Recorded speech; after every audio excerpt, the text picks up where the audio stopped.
భారత్ పాకిస్తాన్ మధ్య యుద్ధ విరమణ శాంతి చర్చలకు స్వాగతం పలుకుతా ఉన్నాం. ఇది ఒక విధంగా ఎప్పుడైనా యుద్ధం అనేది మానవాళికి వ్యతిరేకమైంది. అంటే టెర్రరిస్టులు ఇంకా ప్రమాదకారి. అందరూ టెర్రరిస్టులను అంతం చేయడానికి కావాల్సిన ఏర్పాటు చేయాల్సిందే. అది రేపు బయలుదేరే డిస్కషన్లో కూడా పాకిస్తాన్ భారతదేశ మధ్య చర్చల్లో కూడా ఎవరైతే పహల్గాంలో దాడికి ప్లాన్ చేశారో ఆ టెర్రరిస్ట్ వెనక్కి తీసుకురావాలా.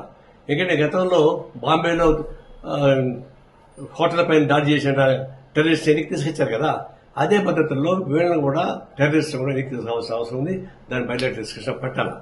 ఇంకొకటి, ఇప్పుడు శాంతి చర్చలు కొనసాగిస్తున్నాయి కదా. మరి ఒకప్పుడు నేను చెప్పిన దాన్ని నాకు నారాయణ పాకిస్తాన్ పంపించాలని చెప్పేసి కొంతమంది బీజేపీ నాయకులు అవాక శాఖలు వాగారు. ఇప్పుడేమంటారు? ఇప్పుడు మోడీని పంపించాలనా పాకిస్తాన్కి? అనేక మందిని చనిపోయారు, 26 మంది చనిపోయారు, ముఖ్యపక్షాన్ని పెళ్లి చేయడం సరిపోయింది. అంత బాధ వాళ్ళకంతా కాంపన్సేషన్ ఎవరు ఇస్తారు? వాటిపైన ఎవరు బాధ్యత ఇస్తారు? మరి అవన్నీ లేకుండా ఎందుకు సీజ్ ఫైర్ అయ్యారు?